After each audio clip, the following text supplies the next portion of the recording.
Hey, I'm Trime, and today the Diablo 4 team had a campfire chat, which they do from time to time, discussing the recent patch that they released. And the chat was held by Joe Pipora, the associate game director, Joe Shelley, the game director, and Adam Fletcher, the associate director of community management. Um, and first thing they mention is how they plan on never releasing a major patch again without sort of discussing it in some kind of stream or a video announcement. Um, I guess they're acknowledging how bad this recent patch went as far as the way they communicated it towards us, and how a lot of people had a lot of negative thoughts about it in general. Uh, so I'm just going to discuss pretty much like a summary of the entire hour and 30-minute um, video that they put out or chat that they put out. First thing they talked about was Joe Pipora discussed why they nerfed CDR and vulnerable damage, which is because they felt like it dwarfed basically every other option and build style in the game, and it kind of limits players on what they can and can't do because those two stats were just so strong. He goes on to acknowledge that tier 100 nightmare dungeons were far too strong, and they want them to feel more like tier 70. So they're retuning the difficulty and looking to add new content type for endgame to give players something else to chase other than just nightmare dungeons. The tier 70 um, power nightmare dungeon thing that they're doing, that is happening in a hotfix later today. So uh, Nightmare Dungeon level 100 is going to be a lot easier later today once that hotfix is released. Uh, Joe Pipora goes on to acknowledge that they reduced most Sork builds to try and realign and balance them with other characters. Um, he discussed that balancing and the difficulty in doing it correctly, and how they take into effect how the player base will feel about it, because it would be a failure on their part not to consider that aspect of balancing. He goes on to touch on about how much stronger vulnerable damage is compared to what they wanted it to be. And he acknowledged that it's because vulnerable damage is multiplicative and not additive. And then he mentions that they need to change it to additive. But before they can do that, they need to make adjustments to other types of damages in the game, such as crit strike damage, and how overpower damage is calculated and dealt to creatures, and the availability of all these different damage types across the board. Um, at that point, Joe Shelley steps in and he starts talking about the mission statement for the live game, including point one was like having a wide variety of viable builds to discover, create, and optimize across all classes. The second mission statement was new season should always have new powers and items to keep the game fresh and increase build variety. Point three was the game should always have continually evolving endgame content, which includes high monster density for powerful builds and activities to challenge you. And the fourth point was to make the game fun for players. And the example they gave for that is um, getting CC'd in Nightmare Dungeons makes the game harder, but not more fun. Or monsters one-shotting you at, Nightmare level 100. Um, Joe Shelley then touches on what Joe Pipora said earlier about introducing new endgame content that challenges your build. He goes on to talk about how if players don't believe the game can get more fun while evolving, then they're not accomplishing their goal.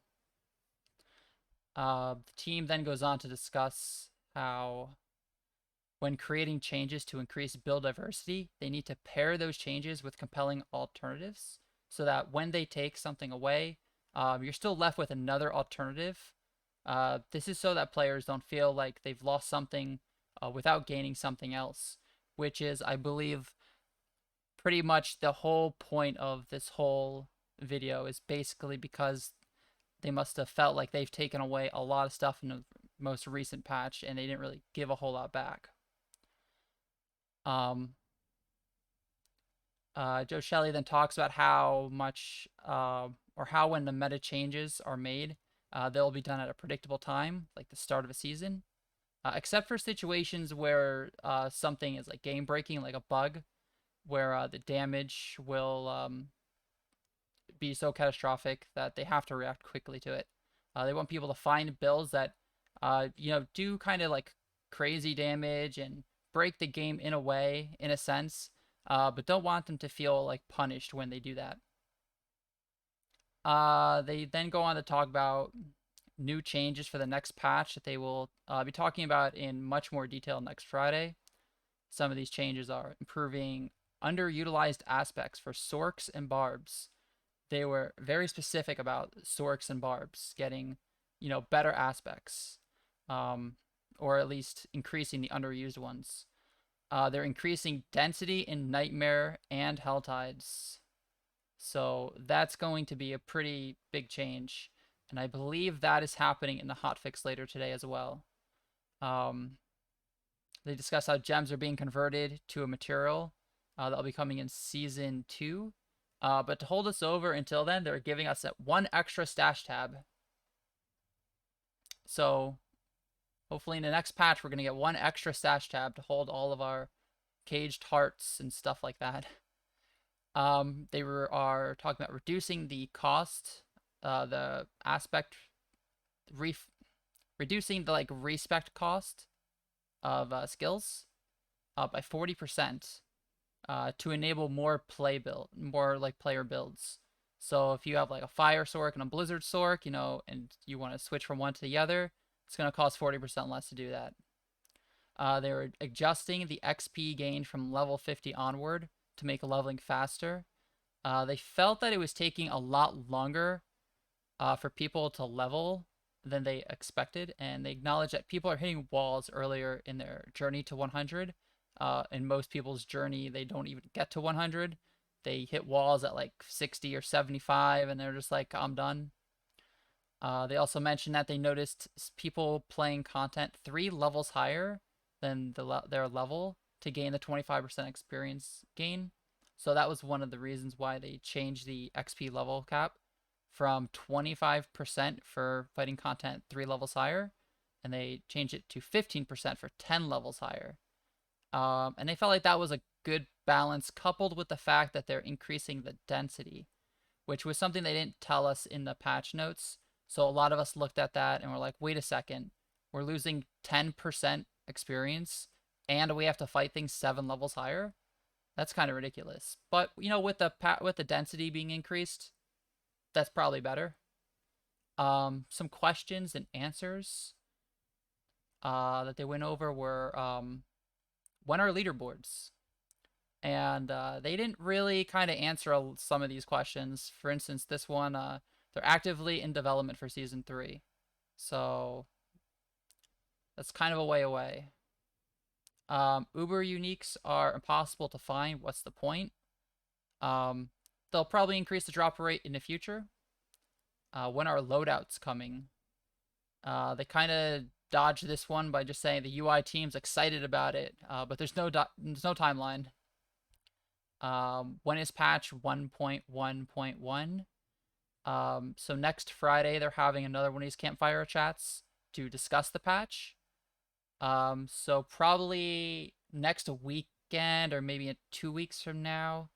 But they can't say exactly when, obviously, because things can change and they don't want to put a hard deadline on something that they can't obviously live up to. Then there was another question about, I can't find items or aspects that I want. Because, there's so many items in the end game and it's really difficult to find the exact piece of gear you're looking for. They answered it by saying, they're trying to reduce the difficulty of looking at and comparing a lot of items at once, and how the UI team is looking into solutions such as loot filters. And I think that's the first time I've heard these guys talk about loot filters, so that's exciting to hear for us because that would really help improve the game a lot. The systems team has ideas on how to improve the progression through later tiers so that there are more thresholds and opportunities for upgrades.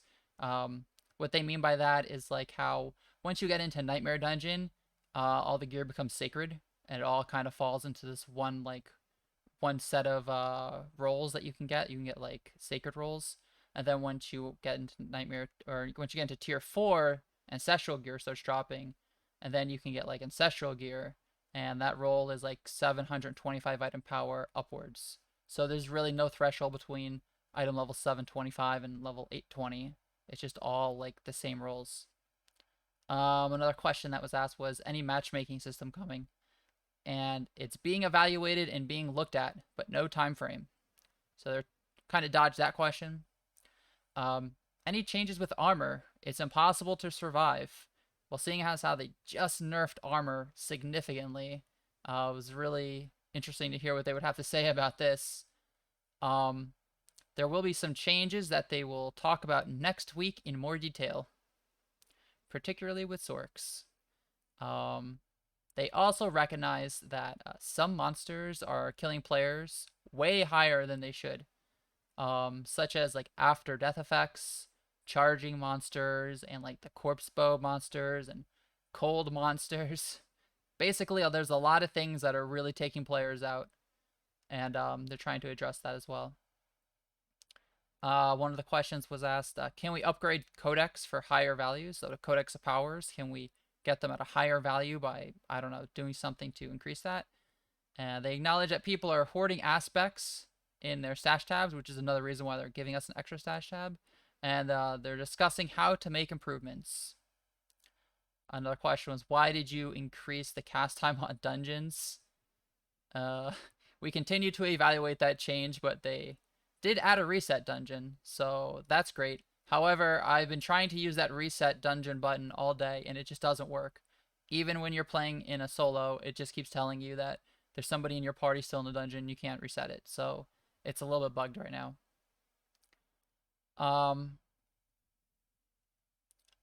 Will there be more than 6 legendary items added per season? They want to see how the feedback is in each season, and they'll adjust from there. Any changes to resistances?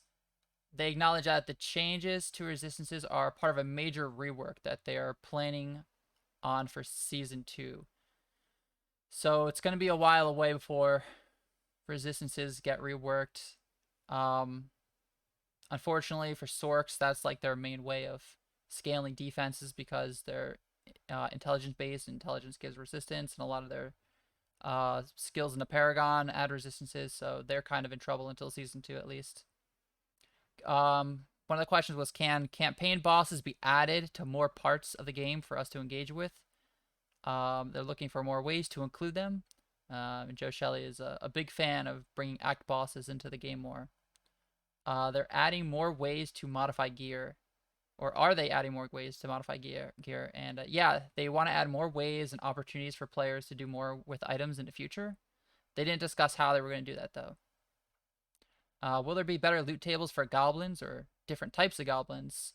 And then they discussed about how they really actually liked the idea how in Diablo 3 there were lots of different types of goblins.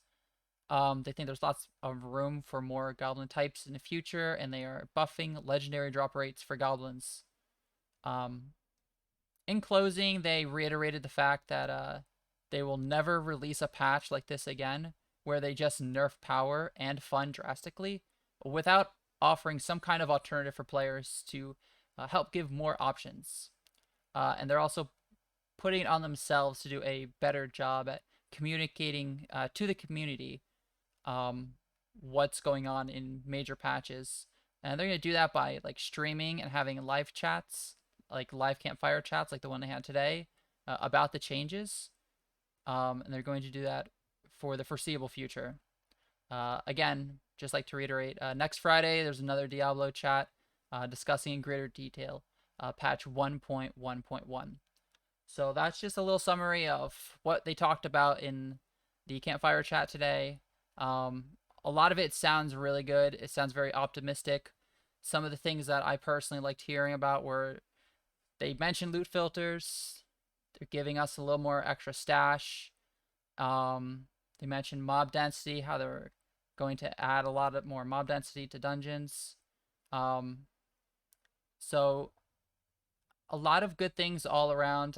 I really appreciated some of the things that they're adding, especially in the hotfix today. I personally really like the reset dungeon if they can actually get it to function. That's really good because I play solo, so I love resetting my dungeon and just going in and out. Um, and yeah, so that's a breakdown of the campfire chat today. Hope you guys enjoyed this video. If you did, please subscribe. I'm trying to get some more subscribers because that would be great for me. I appreciate it. Come watch my stream. I stream on Twitch. Thank you, everybody, and have fun. Goodbye.